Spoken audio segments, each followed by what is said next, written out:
Halo, selamat pagi. Kompas Bisnis hadir ke hadapan Anda bersama saya Asri Gunawan. Saudara Presiden terpilih Prabowo Subianto mengapresiasi partai politik pendukung yang mengajukan kalangan profesional dan teknokrat untuk mengisi kabinetnya.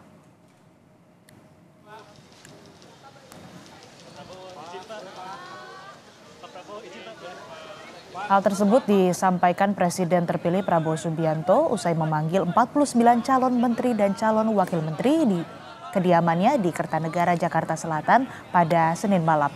Prabowo menekankan profesional dan teknokrat yang dipanggil kemarin merupakan usulan dari partai politik. Menurut Prabowo, saat bertemu 49 calon menteri dan calon wakil menteri yang sudah menyatakan kesanggupannya bergabung di kabinet, dirinya menekankan kerjasama tim yang harus dilakukan untuk mengantisipasi kondisi ketidakpastian dunia.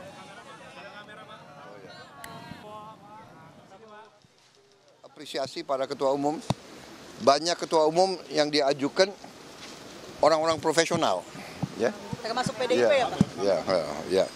Jadi saya kira itu yang saya ingin sampaikan. Ya, jadi mungkin Anda tidak perhatikan bahwa yang ajukan itu adalah partai A, partai B, karena yang diajukan justru orang-orang teknokrat, ya. Menteri Koordinator Bidang Ekonomi Airlangga Hartarto masuk dalam jajaran pejabat yang dipanggil ke kediaman Prabowo. Airlangga bilang Prabowo menyoroti stabilitas ekonomi dan politik. Dengan beliau ada beberapa hal yang menjadi penekanan beliau, tetapi penugasannya tentu sesuai dengan bidang yang selama ini saya geluti. Nah, kalau posisinya nanti diumumkan oleh beliau secara langsung, tetapi beliau menyampaikan tentu geopolitik kan tidak sedang baik-baik saja, geoekonomi juga demikian, sehingga perimbangan antara barat dan timur lebih berimbang. Incumbent kedua yang datang ke Kertanegara adalah Menteri Keuangan Sri Mulyani. Ia memastikan Direktorat Jenderal Pajak tidak akan pisah dari Kementerian Keuangan. Ngobrol apa aja Bu sama Pak Prabowo? Saya dengan Pak Prabowo sudah beberapa kali ya, tentu saja briefing untuk keuangan negara APBN, karena selama beliau transisi dan pada saat kita menyiapkan APBN 2025 kan perlu untuk mendengar apa-apa saja yang memang menjadi prioritas dan arahan dari Presiden terpilih, Wapres terpilih. Jadi kami selalu konsultasi, kemudian kita juga berdiskusi mengenai berbagai langkah untuk memperkuat Kementerian Keuangan dan Keuangan Negara untuk bisa mendukung program-program beliau.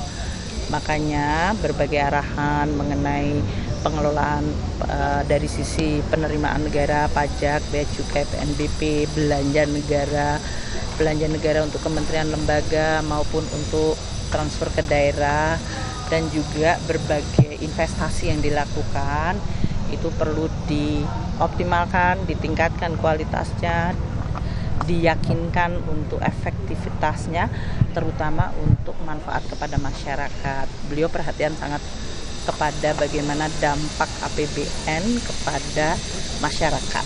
Itu menjadi tekanan beliau.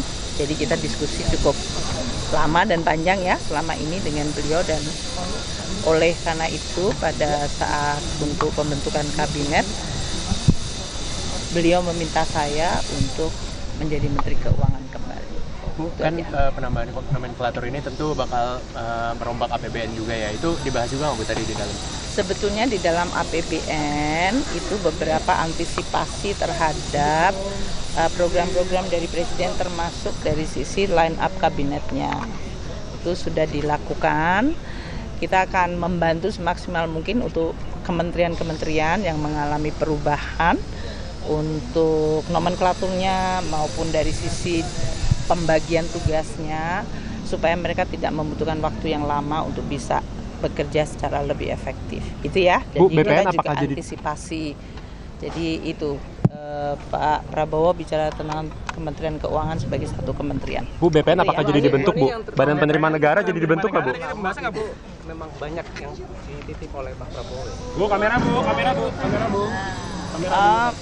Enggak juga, kita tetap, artinya diskusinya kan enggak cuman malam ini ya, jadi sudah beberapa kali diskusi. Jadi saya rasa yang disampaikan beliau tetap konsisten jaga keuangan negara, jaga APBN, jaga Kementerian Keuangan, perkuat terutama dari sisi baik penerimaannya maupun dari belanjanya serta berbagai langkah-langkah investasi dan penggunaan keuangan negara.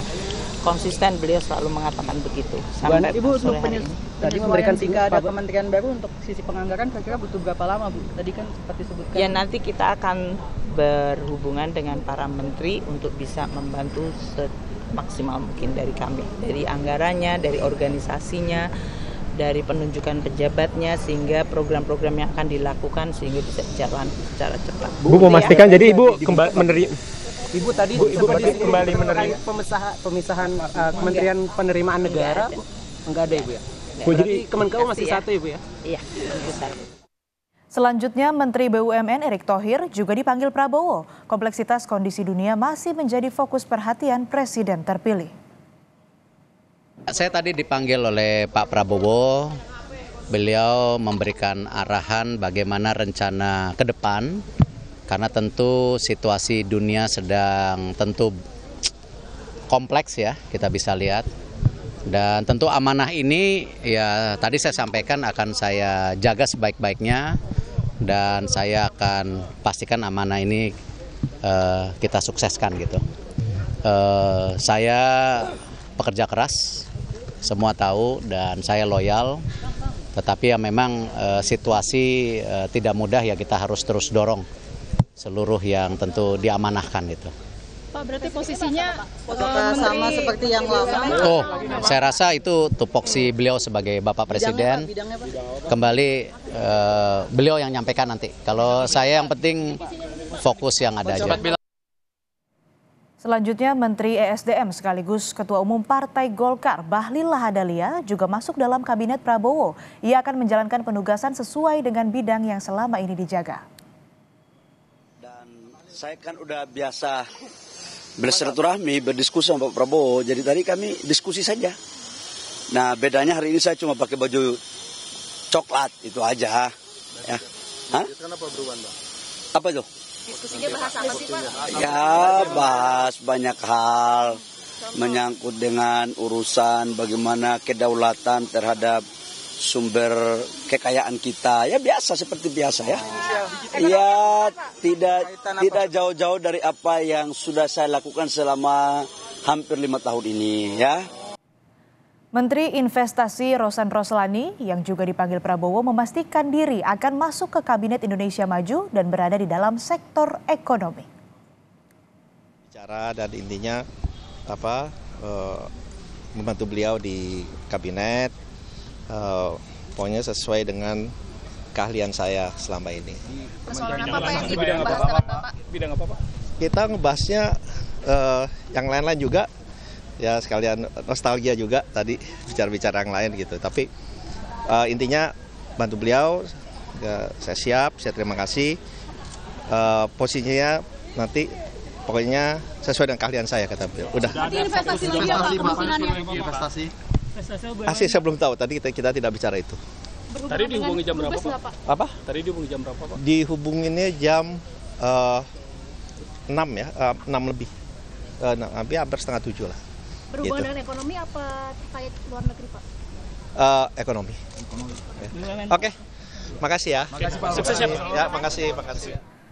Penurunan daya beli masyarakat, ketersediaan lapangan kerja, serta impitan ekonomi yang dihadapi kelas menengah jadi persoalan yang harus diatasi pemerintahan Prabowo Gibran. Masyarakat berharap Kabinet Prabowo Gibran nantinya diisi oleh orang-orang yang memiliki kemampuan mengatasi persoalan ekonomi.